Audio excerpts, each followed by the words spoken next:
Hello friends, welcome to Life Easy. ಇವತ್ತಿನ easy recipe ಮಾಡೋಕ್ಕೂ ಮುಂಚೆ ಮೊದಲು ಒಂದು ಮಸಾಲ ಪೌಡರ್ ರೆಸಿಪಿ ನೋಡ್ಕೊಂಬರೋಣ. ಇದು ಎಲ್ಲರ ಅಡುಗೆ ಮನೆಯಲ್ಲೂ ಇರಲೇಬೇಕಾದಂಥ ಹೋಮ್ ಮೇಡ್ ಮಸಾಲ ಪೌಡರ್. ಇದೊಂದು ಮಸಾಲ ಪೌಡರ್ ಇದ್ದರೆ ನಾವು veg, non veg, side dish ಯಾವುದೇ ಆದರೂ ಹಾಗೆ ಒನ್ ಪಾಟ್ ರೆಸಿಪಿ ಪ್ರತಿಯೊಂದಕ್ಕೂ ಈ ಮಸಾಲ ಪೌಡರ್ ಯೂಸ್ ಆಗುತ್ತೆ. ಇದು ಒಂದು ರೀತಿ ಆಲ್ ಪರ್ಪಸ್ ಮಸಾಲ ಪೌಡರ್ ಇದ್ದ ಹಾಗೆ. ಇದು ಒಂದು ಮಸಾಲ ಪೌಡರ್ನ ಮಾಡಿಟ್ಕೊಂಡ್ರೆ ನಮಗೆ ಪ್ರತಿದಿನ ಅಡುಗೆ ಮಾಡಲಿಕ್ಕೂ ಕೂಡ ತುಂಬ ಸುಲಭ ಆಗುತ್ತೆ. ರೆಸಿಪಿ ಸ್ಟಾರ್ಟ್ ಮಾಡೋಕ್ಕೂ ಮುಂಚೆ ಹೊಸಬ್ರರ ನೋಡ್ತಾ ಇದ್ದರೆ ಪ್ಲೀಸ್ ನನ್ನ ಚಾನಲನ್ನು ಸಬ್ಸ್ಕ್ರೈಬ್ ಮಾಡ್ಕೊಂಡು ನೋಡಿ. ಇದೇ ರೀತಿ ಸುಲಭವಾಗಿ ಕಲಿಯುವಂಥ ಸಾಕಷ್ಟು ರೆಸಿಪೀಸ್ನ ಪ್ರತಿದಿನ ತರ್ತಾ ಇರ್ತೀನಿ. ಮಸಾಲ ಪೌಡರ್ಗೋಸ್ಕರ ಇದನ್ನೆಲ್ಲ ಬಾಣಲಿನಲ್ಲಿ ಒಂದಾದಮೇಲೆ ಒಂದು ಹುರ್ಕೋಬೇಕು. ಮೊದಲನೇದಾಗಿ ಬಾಣಲಿ ಬಿಸಿಗೆ ಇಟ್ಕೊಂಡು ಸುಮಾರು 4 ಟೀ ಸ್ಪೂನಷ್ಟು ತೊಗರಿಬೇಳೆ ಹಾಕಿದ್ದೀನಿ. ತೊಗರಿಬೇಳೆ ಸ್ವಲ್ಪ ಘಮ್ ಅಂತ ಸ್ಮೆಲ್ ಬರಬೇಕು, ಹಾಗೆ ಲೈಟಾಗಿ ಕೆಂಪಗಾಗಬೇಕು. ಅಲ್ಲಿವರೆಗೂ ನಾವು ಸಣ್ಣ ಉರಿನಲ್ಲೇ ಹುರ್ಕೊಳ್ಳೋಣ. ಹುರಿದಿರೋಂಥ ಎಲ್ಲ ಮಸಾಲೆಗಳನ್ನು ಅಗಲವಾಗಿರೋಂಥ ಒಂದು ತಟ್ಟೆನಲ್ಲಿ ಹಾಕಿ ಬಿಸಿ ಕಂಪ್ಲೀಟಾಗಿ ತಣ್ಣಗಾದ ನಂತರ ಮಿಕ್ಸಿ ಜಾರಲ್ಲಿ ಹಾಕಿ ಪೌಡ್ರ್ ಮಾಡ್ಕೊಳ್ಳೋಣ. ನಂತರ 4 ಟೀ ಸ್ಪೂನಷ್ಟು ಜೀರಿಗೆ ಹಾಕಿದ್ದೀನಿ. ಜೀರಿಗೆನೂ ಕೂಡ ಸ್ವಲ್ಪ ಸಣ್ಣ ಉರಿನಲ್ಲೇ ಹುರ್ಕೊಳ್ಳೋಣ. ಅದು ಸ್ವಲ್ಪ ಚಿಟಪಟ ಅಂತ ಶಬ್ದ ಬರ್ತಿದೆ ಅಂದರೆ ಇದು ಹುರಿದಿದ್ದಾಗಿದೆ. ಇದು ಕಾಳು ಮೆಣಸು, ಸುಮಾರು 3 ಟೀ ಸ್ಪೂನಷ್ಟು ಮೆಣಸು ಹಾಕಿದ್ದೀನಿ. ನಾನ್ ವೆಜ್ ರೆಸಿಪಿಗೂ ನಾವು ಇದು ಮಸಾಲ ಉಪಯೋಗಿಸೋದ್ರಿಂದ ಮೆಣಸು ಹಾಕೋದ್ರಿಂದ ಆ ರೆಸಿಪಿ ತುಂಬ ಚೆನ್ನಾಗಿ ಟೇಸ್ಟ್ ಕೊಡುತ್ತೆ. ಸೊ 3 ಟೀ ಸ್ಪೂನಷ್ಟು ಕಾಳು ಮೆಣಸನ್ನು ಹುರ್ಕೊಂಡ ನಂತರ 1 ಟೀ ಸ್ಪೂನಷ್ಟು ಮೆಂತ್ಯ ಹಾಕಿದ್ದೀನಿ. ಮೆಂತ್ಯ ಕೂಡ ಕೆಂಪಗಾಗೋವರೆಗೂ ಹುರ್ಕೋಬೇಕು. ಆನಂತರ 2 ಪೀಸಷ್ಟು ಚಕ್ಕೆ, 8ರಿಂದ 10 ಲವಂಗ. ಇದು ಸ್ವಲ್ಪ ಬಿಸಿ ಆದ ನಂತರ 1 ಟೀ ಸ್ಪೂನಷ್ಟು ಸೋಂಪು ಹಾಕ್ಕೊಂಡಿದ್ದೀನಿ. ಇದು ಕೂಡ ಚೆನ್ನಾಗಿ ಘಮ್ಮಂತನವರೆಗೂ ಹುರ್ಕೋಬೇಕು. ಇದಾದಮೇಲೆ ಅದೇ ಬಾಣಲಿನಲ್ಲಿ ಸುಮಾರು ಒಂದು 3 ಟೀ ಸ್ಪೂನಷ್ಟು ಅಕ್ಕಿ ಹಾಕೋಣ. ಅಕ್ಕಿ ಹಾಕ್ತಿರೋ ರೀಸನ್ ಏನಂದರೆ ನಾವು ಯಾವುದೇ ಕುರ್ಮಾ ಅಥವಾ ಗ್ರೇವಿ ಮಾಡಿದಾಗ ಆ ಗ್ರೇವಿ ಥಿಕ್ನೆಸ್ ಬರುತ್ತೆ ಅಕ್ಕಿ ಹಾಕಿರೋದ್ರಿಂದ. ಹಾಗಾಗಿ ಒಂದು 3 ಸ್ಪೂನಷ್ಟು ಅಕ್ಕಿನ ಕೆಂಪಗಾಗೋವರೆಗೂ ಹುರಿದು ಸೇರಿಸ್ಕೊಂಡಿದ್ದೀನಿ.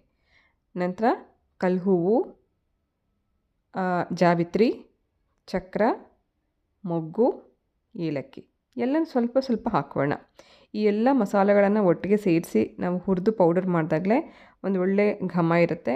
ಸೊ ನಾವು ಇದನ್ನು ಎಲ್ಲದಕ್ಕೂ ಉಪಯೋಗಿಸ್ತಾ ಇದ್ದೀವಿ. ವೆಜ್ ಆ್ಯಂಡ್ ನಾನ್ ವೆಜ್ ಎಲ್ಲದಕ್ಕೂ ಉಪಯೋಗಿಸೋದ್ರಿಂದ ತುಂಬ ರುಚಿ ಕೊಡುತ್ತೆ.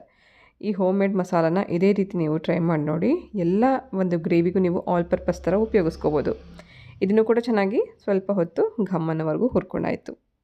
ಇದಾದಮೇಲೆ ಸುಮಾರು ಒಂದು 2 ಟೀ ಸ್ಪೂನಷ್ಟು ಗಸಗಸೆ. ಇದು ಕೂಡ ಸ್ವಲ್ಪ ಚಿಟಪಟ ಅಂತ ಶಬ್ದ ಬರುತ್ತೆ, ಅಲ್ಲಿವರೆಗೂ ಹುರ್ಕೋಬೇಕು.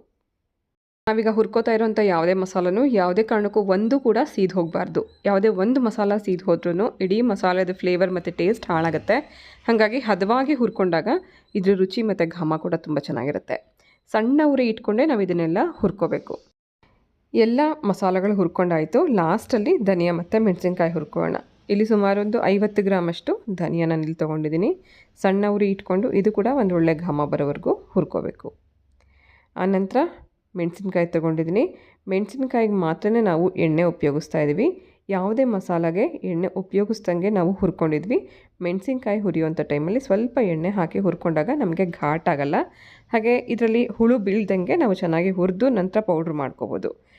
ಮೆಣಸಿನ್ಕಾಯಿ ಕೂಡ ಸುಮಾರು ಒಂದು 50 ಗ್ರಾಮ್ ಅಷ್ಟಿದೆ. ನಾನಿಲ್ಲಿ ತೊಗೊಂಡಿರೋದು ಗುಂಟೂರು ಮೆಣಸಿನ್ಕಾಯಿ. ಇದರಲ್ಲಿ ಬಣ್ಣನೂ ಇರುತ್ತೆ, ಖಾರನೂ ಇರುತ್ತೆ. ನಿಮ್ಗೆ ಇನ್ನೂ ಚೆನ್ನಾಗಿ ಕಲರ್ ಬರಬೇಕು ಅಂದರೆ ಇದ್ರ ಜೊತೆಗೆ ಒಂದು ಮುಷ್ಟಿಯಷ್ಟು ಬ್ಯಾಡಗಿ ಮೆಣಸಿನ್ಕಾಯಿನ ಸೇರಿಸ್ಕೊಂಡು ಹುರ್ಕೋಬೋದು.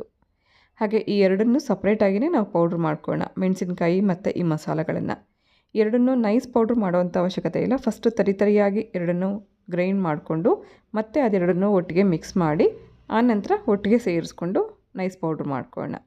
ಮೊದಲನೇದಾಗಿ ಮಸಾಲೆನ ಸ್ವಲ್ಪ ರಫಾಗಿ ಪೌಡ್ರ್ ಮಾಡ್ಕೊಂಡಿದ್ದೆ. ಆನಂತರ ಮೆಣಸಿನ್ಕಾಯಿನೂ ಕೂಡ ರಫಾಗಿ ಪೌಡ್ರ್ ಮಾಡಿ ಒಂದು ಬೌಲಲ್ಲಿ ಹಾಕ್ಕೊಂಡಿದ್ದೀನಿ.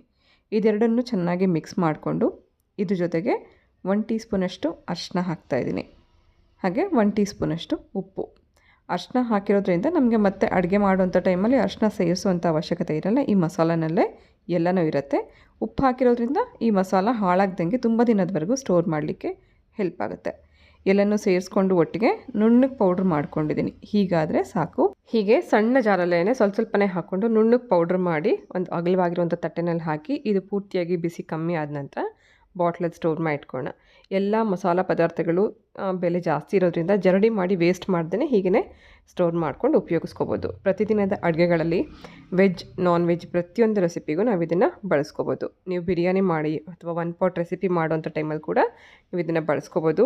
ಮಾಮೂಲಿ ಹಾಗೆಯೇ ನಾವು ಈರುಳ್ಳಿ, ಶುಂಠಿ ಬೆಳ್ಳುಳ್ಳಿ ಪೇಸ್ಟ್, ಟೊಮೆಟೊ ಇಂಥ ಮಸಾಲೆಗಳನ್ನ ಒಗ್ಗರಣೆನಲ್ಲಿ ಮಾಡಿಕೊಂಡು ಆನಂತರ ಇದೊಂದು 2 ಸ್ಪೂನಷ್ಟು ಮಸಾಲ ಪೌಡರ್ನ ಹಾಕಿ ನೀವು ಅದಕ್ಕೆ ಯಾವುದೇ ತರಕಾರಿ ಆಗಲಿ, ನಾನ್ ವೆಜ್ ಆಗಲಿ, ಎಗ್ ಆಗಲಿ ಮಾಡೋದಾಗಲಿ ಮಾಡ್ಕೋಬೋದು. ಖಂಡಿತ ರೆಸಿಪಿ ಟ್ರೈ ಮಾಡಿ, ಮಾಡಿದ ಮೇಲೆ ಹೇಗಿತ್ತು ಅಂತ ಕಮೆಂಟ್ ಮಾಡಿ ತಿಳಿಸಿ. ಇವತ್ತಿನ ಈ ರೆಸಿಪಿ ನಿಮ್ಮೆಲ್ಲರಿಗೂ ಇಷ್ಟ ಆಗಿದೆ ಅಂತ ಭಾವಿಸ್ತಾ ನಾನು ಹೊರಡ್ತಾ ಇದ್ದೀನಿ. ಮತ್ತೆ ಸಿಗ್ತೀನಿ ನಾಳೆ ಇನ್ನೊಂದು ಹೊಸ ರೆಸಿಪಿ ಜೊತೆಗೆ. Thank you for watching.